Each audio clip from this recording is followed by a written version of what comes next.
যতদিন না নারী এবং শিশুদের সামাজিক স্বীকৃতি, নাগরিক, সামাজিক, আর্থিক নিরাপত্তা দেওয়া যাবে, ততদিন ক্ষমতায়ন অনেক দূরের প্রশ্ন।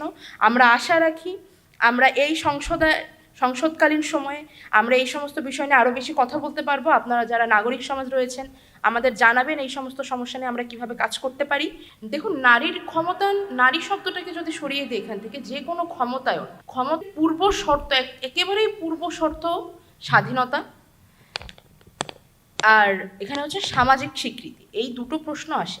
এই দুটো জিনিস না পাওয়া পর্যন্ত সেই অর্থে আসলে আপনি ক্ষমতায়ন, প্রথমত মানুষ ক্ষমতায়ন করতে পারে না। ক্ষমতা হচ্ছে অর্জনের বিষয়।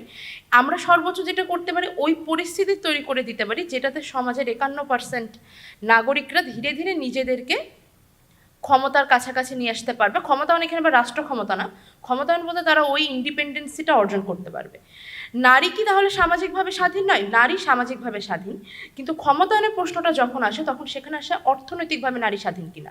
এখানে আলাউদ্দিন ভাই একটি কথা বলেছেন যে আমাদের গ্রামে গঞ্জে অনেক জায়গায় দেখতে পাই যে সমাজের অর্থনৈতিক মূল চালিকা শক্তি সেই পরিবারের নারীটা, কোনো একটি পরিবারের নারী হয়তো গরু পালে, ছাগল পালে, মুরগি পালে, বাড়িতে শাকসবজি লাগায়, ধান, গম, তামাকের যখন ফসল ওঠে সেই ফসল তোলার সময়টাতে একটা বৃহৎ পরিমাণ একটা ফ্রি লেবার ঘরের নারীরা দেয়, বউটা দেয়, মাটা দেয়, গিন্নিটা দেয়, মেয়েটা দেয়।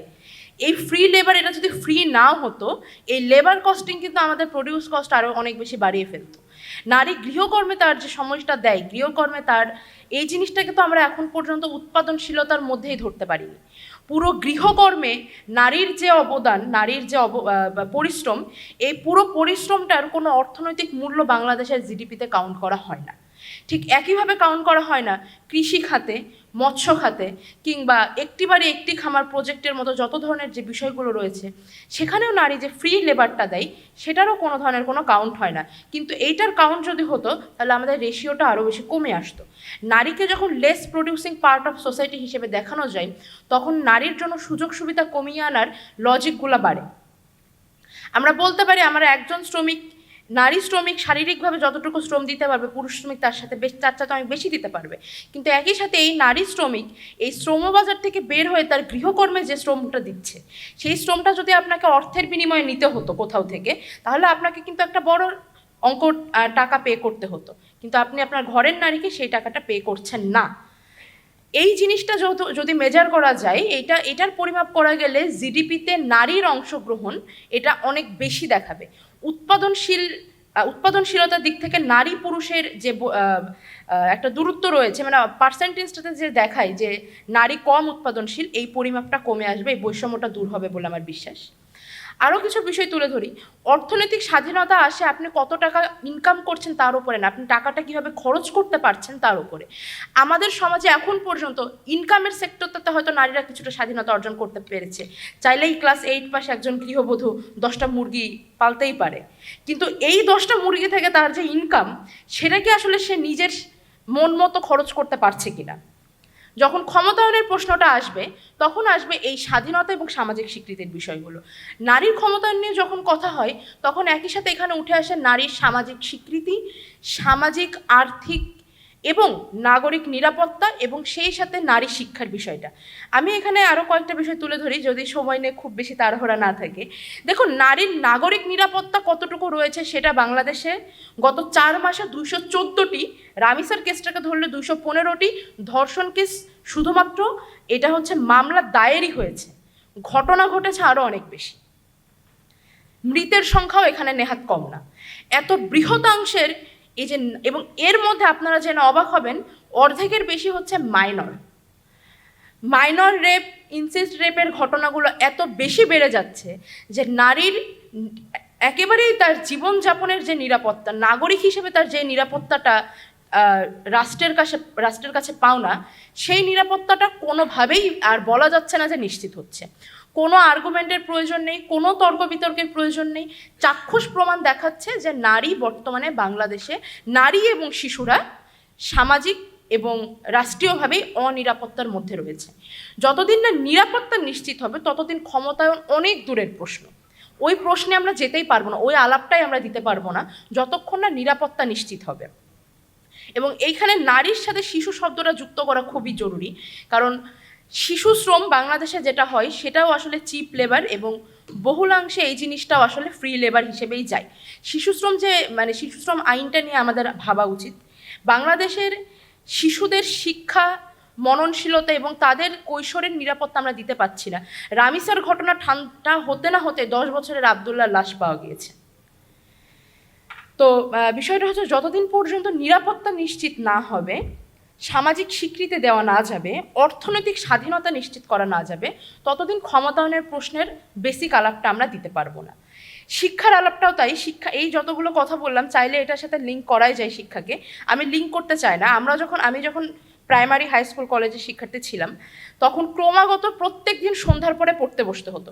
সকালবেলা ঘুম থেকে উঠে হাত মুখ ধুয়ে পড়তে বসতে হতো, স্কুল থেকে এসে বিকালবেলা পার হলে সন্ধ্যাবেলা মাগরিবের নামাজের পর হাত মুখ ধুয়ে পড়তে বসতে হতো। আমার ছোট ভাই বোন এখন যারা আছে, ওদের যে কারিকুলাম, ওদেরকে আমি এখন আর পড়তে বসতে দেখি না। ওদের বক্তব্য হচ্ছে, আপু পড়াই লাগে না। এইভাবে আসলে তোমাদের মধ্যে এখন কি আর আপু ওই দিন আছে যে 4-5 ঘন্টা রাত 11টা পর্যন্ত পড়তে হবে? তো পড়া লাগে না, আমাদের হয়ে যায়। কেমনে হয়ে যাইতেছে আমি আসলে জানি না, বুঝি না। তো বিষয়টা হচ্ছে, শিক্ষার কারিকুলাম বর্তমানে যেটাই থাকুক, সেটা শিক্ষার্থীদের বই থেকে দূরে নিয়ে গিয়েছে। আমি শিক্ষা নিয়ে খুব বেশি বিশেষজ্ঞ নই, কিন্তু আমি মাত্র আমার শিক্ষা জীবন পুরোপুরি শেষও করে আসতে পারি না, এখনো একটু বাকি আছে। সেখান থেকে আমি বলতে পারি, যেই কারিকুলাম শিক্ষার্থীকে বই থেকে দূরে করে, সেই কারিকুলাম খুব একটা উপযুক্ত নয়।